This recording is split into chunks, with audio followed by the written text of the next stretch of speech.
India is ready to sell Tejas jet fighters to multiple countries, to several countries, जिसमें कहा जा रहा है कि जो इस वक्त टॉक्स हैं वो नाइजीरिया, अर्जेंटीना, फिलीपींस और इसके अलावा इजिप्ट और इससे पहले अफगानिस्तान से भी बातचीत जो है वो इस सिलसिले में हो चुकी है, टॉक्स ऊपर ये कहा गया है कि वो अमेरिका में और कनाडा में चीज़ें जो हैं उसमें इन्वॉल्व है। दूसरी तरफ एफबीआई डायरेक्टर आ रहे हैं। तीसरी तरफ सुनने में ये भी पता चला है कि इंडिया ने अमेरिका और कनाडा के सामने ये रख दिया है कि वो ये जो पन्नू का रीसेंट जो है इसको वो एड्रेस करें। अमित शाह साहब ने लोकसभा में 2 बिल पास किए हैं जिसमें उन्होंने पीओके की बार-बार बात की है, जिसे हम आज़ाद कश्मीर कहते हैं, ठीक है? और आप लोग पीओके कहते हैं।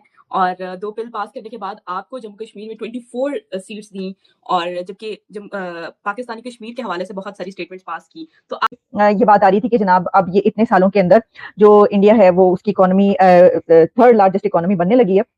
तो इसके ऊपर जो व्हाट्सएप ग्रुप्स हैं कुछ उसमें पाकिस्तान के उसमें कुछ ये बात मुझे देखने को मिली कि ये जो है ये पाकिस्तान के लिए एक बहुत बड़ा खतरा है, पाकिस्तान की उसके लिए सिक्योरिटी के लिए, सॉवरेनिटी के लिए, तरक्की के लिए, और ये तो बड़ी ही अलार्मिंग इसमें इंडिया, श्रीलंका, मालदीव्स, मॉरिशस हैं और इसके जो ऑब्जर्वर ममालिक हैं उसमें बांग्लादेश एंड सेशल्स हैं और ये एक इम्पॉर्टेंट सिक्योरिटी कॉन्क्लेव है, इसमें कोई शक नहीं है। और इसका जो बेसिक एम जो है वो है मैरीटाइम सिक्योरिटी और narco trafficking, human trafficking, piracy, terrorism, extremism, मोटे मोटे जो इसके जो गोल्स बनते हैं वो ये बनते हैं। नमस्कार, जय हिंद दोस्तों। तो दोस्तों, भारतीय सुरक्षा सलाहकार अजीत डोभाल जो है मॉरिशस के दौरे पे है और वहाँ उन्होंने जो है सीएसए की 6ठी बैठक में शामिल लिया दोस्तों। सीएसए मतलब कोलंबो सुरक्षा कॉन्क्लेव दोस्तों, और इसमें जो देश शामिल है भारत, श्रीलंका और जो है बांग्लादेश, इन देशों का जो काम है बेसिकली दोस्तों हिंद महासागर में हो रहे गैर कानूनी वर्कर्स जो अपराध है, समुद्री अपराध है, उस पर जो है सुरक्षा को अनुमति दिया जाता है, जिसमें ह्यूमन ट्रैफिकिंग और भी आपराधिक मामले जो है देखे जाते हैं दोस्तों। लेकिन इस बैठक से एक बार फिर से जो है पाकिस्तान को वंचित रखा गया दोस्तों, जिसमें पाक मीडिया का कहना है कि इस बैठक से जो पाकिस्तान को वंचित रखा जाता है वो है भारत की वजह से लिखा जाता है दोस्तों।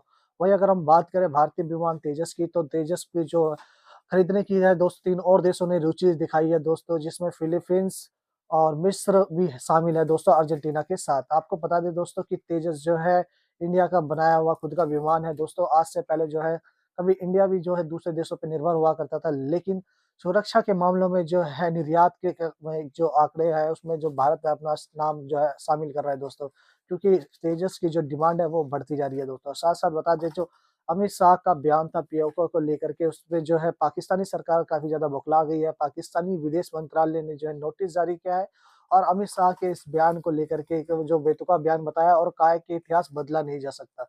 इन सभी को लेकर के पाकिस्तानी मीडिया भी काफी ज्यादा परेशान है दोस्तों, और पाकिस्तानी मीडिया में भी ये सारी खबरें जो है काफी ज्यादा चर्चे में रही है दोस्तों। तो आइए दोस्तों देखिए पाकिस्तानी मीडिया के इस चर्चे को। मैं मिलता हूँ आपको वीडियो के एंड में। जय।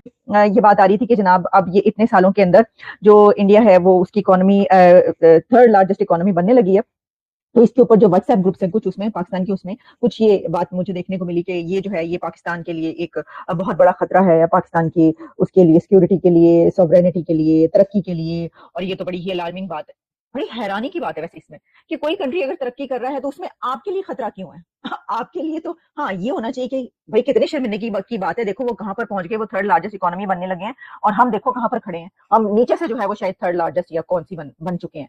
ये बात होनी चाहिए। मुझे ये समझ में नहीं आती कि कोई कंट्री आपका हमसाया वो तरक्की कर रहा है तो खतरा पैदा हो जाता है आपके लिए। ये किस किस्म की सोच है और क्यों? क्योंकि अगर वो 5th लार्जेस्ट बनकर आपसे जंग नहीं करना चाहते, तरक्की करना चाहते हैं, तो वो 3rd लार्जेस्ट बन के आपसे जंग क्यों करना चाहेंगे? आपकी सिक्योरिटी सॉवरेनिटी को खतरा क्यों होगा? उसी सूरत में होता है ना जब जंग का खतरा हो, हमले का खतरा हो। तो वो अपनी सारी ये करके ही तरक्की वहां पे पहुंच के वो कहेंगे लो भाई अब ये सब दाव पे लगा दो और हमला कर दो इन पे। एक कोलंबो सिक्योरिटी डायलॉग जो है वो हो रहा है। कोलंबो सिक्योरिटी डायलॉग बेसिकली इसमें इंडिया, श्रीलंका, मालदीव्स, मॉरिशस हैं और इसके जो ऑब्जर्वर ममालिक हैं उसमें बांग्लादेश एंड सेशल्स हैं और ये एक इम्पॉर्टेंट सिक्योरिटी कॉन्क्लेव है, इसमें कोई शक नहीं है। और इसका जो बेसिक एम जो है वो है मैरीटाइम सिक्योरिटी और narco trafficking, human trafficking, piracy, terrorism, extremism, मोटे मोटे जो इसके जो गोल्स बनते हैं वो ये बनते हैं। अब पाकिस्तान जो है वो कॉन्टीन्यूसली इससे बाहर है और मैं समझता हूँ कि क्या इसकी वजह इंडिया है, क्योंकि ये 6ठा कोलंबो कॉन्क्लेव है जो कि आज कल मॉरिशस में हो रहा है और नेशनल सिक्योरिटी एडवाइज़र भारत के जो हैं अजीत डोभाल साहब वो भी वहाँ पे मौजूद हैं। और बेसिकली मेरी अपनी इसमें ऑब्जर्वेशन तो ये है कि इंडिया ने पाकिस्तान को साइड पे करके माइनस करके तो उन्होंने एक अपनी जो जिन ममालिक के साथ कंफर्टेबल हैं उनके साथ एक मल्टीलैटरल इंगेजमेंट शुरू की हुई है। अमित शाह साहब ने लोकसभा में 2 बिल पास किए हैं जिसमें उन्होंने पीओके की बार-बार बात की है, जिसे हम आज़ाद कश्मीर कहते हैं, ठीक है? और आप लोग पीओके कहते हैं। और 2 बिल पास करने के बाद आपको जम्मू कश्मीर में 24 सीट्स दी और जबकि पाकिस्तानी कश्मीर के हवाले से बहुत सारी स्टेटमेंट्स पास की। तो आज आपसे क्वेश्चन यही है कि आप हमेशा अमन की बात करते हैं, तो आज जो है वो अमन की बात नहीं हो रही, इलेक्शन भी करीब है। क्या कहना चाहेंगे? और अमित शाह साहब की स्टेटमेंट्स के हवाले से, बिल के हवाले से आपकी क्या राय है? और आपको लगता है जंग किसी भी मसले का हल है? और क्या कहना चाहेंगे? देखिए रिबा जी, जहाँ तक ताल्लुक है होम मिनिस्टर साहब का, मैं आपको बता दूं कि अगर उनने कोई बिल रिजर्व उन्हें की है किसी पर्टिकुलर सेक्ट के लिए, जैसे पीओके, इंडिकेटर्स द इनकी कमिटमेंट क्या है। अगर हम ये देख लें कि इंडियन साइड ऑफ मतलब इंडिया जो है, भारत मैं बता दूं इन केस कि भारत की एक अपनी छवि है, भारत अपने तरीके से सोचता है। भारत ये चीज़ सोचता है कि अगर हमारा एक अटूट अंग जो है कहीं और है, हम उनको क्या इन रिटर्न वापस देते हैं।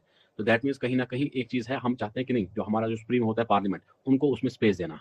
अगर हम यही चीज़ देख लें कि हमारा जो, जिसको हम कहते हैं पाक ऑक्यूपाइड कश्मीर कहते हैं, जिसको आप आज़ाद कश्मीर कहते हैं, अब देखिए वहां से लेकिन आज तक आपने कब देखा कि इस वाले कश्मीर से किसी को उठा, लोगों ने किसी को कुछ मंत्री बना लिया, किसी को उन लोगों ने पढ़ा लिखाया या कुछ किया। इन लोगों ने क्या दिया, इन रिटर्न इन लोगों ने हाथों में बंदूक दिए, पत्थर दिए और कह दिया उसके आगे कह दिए ये India is ready to sell Tejas jet fighters to multiple countries, to several countries, जिसमें कहा जा रहा है कि जो इस वक्त टॉक्स हैं वो नाइजीरिया, अर्जेंटीना, फिलीपींस और इसके अलावा इजिप्ट और इससे पहले अफगानिस्तान से भी बातचीत जो है वो इस सिलसिले में हो चुकी है, टॉक्स हो चुकी हैं। लेकिन ये जो है अब इस वक्त कम से कम जो 4 से 5 कंट्रीज ऐसे हैं कि जिसमें मैंने आपको बताया कि नाइजीरिया, अर्जेंटीना, फिलीपींस, इजिप्ट ये सब शामिल हैं, जिनको कि ये अब फाइटर जेट्स जो हैं ये जहाज बेचे जाएंगे।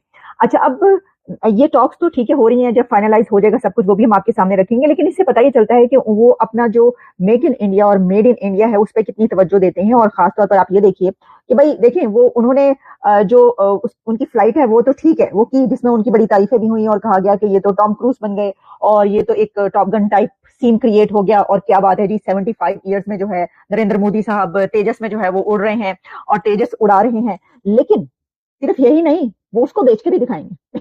बात असल में जो असल बात है वो ये है कि वो उसको बेच के दिखाएंगे आपको।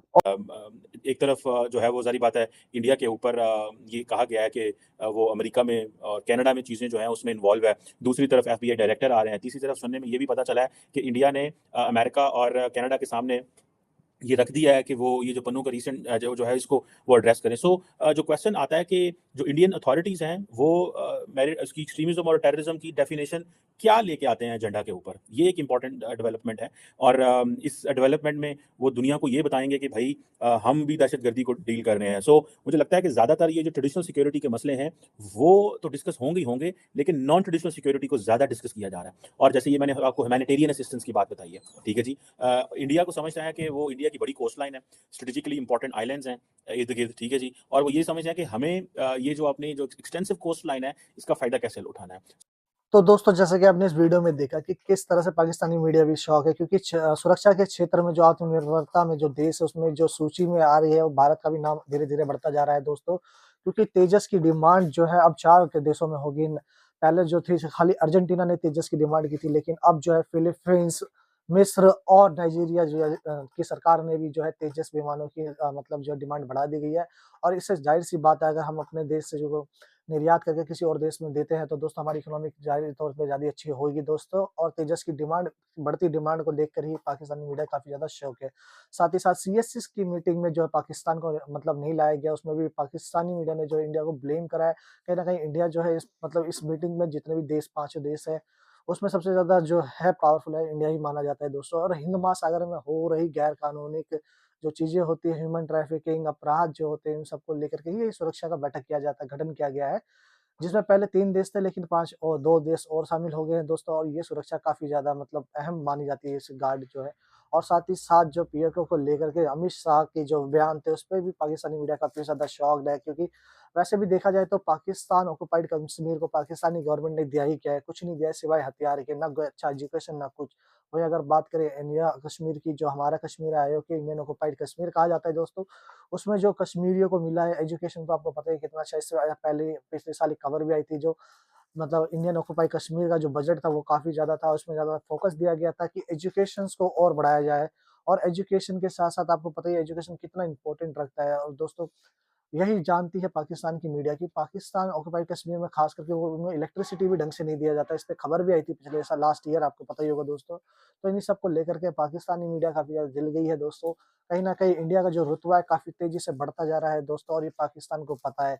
अगर पाकिस्तान समय रहते इंडिया के हाथ हमला आता है तो शायद पाकिस्तान के भी भाग खुल जाए। आप क्या सोचते हो दोस्तों? अपनी राय कमेंट में ज़रूर बताएँ और अगर वीडियो पसंद है तो वीडियो को लाइक करें, चैनल को सब्सक्राइब करें और जुड़े रहें हमारे साथ। जय हिंद।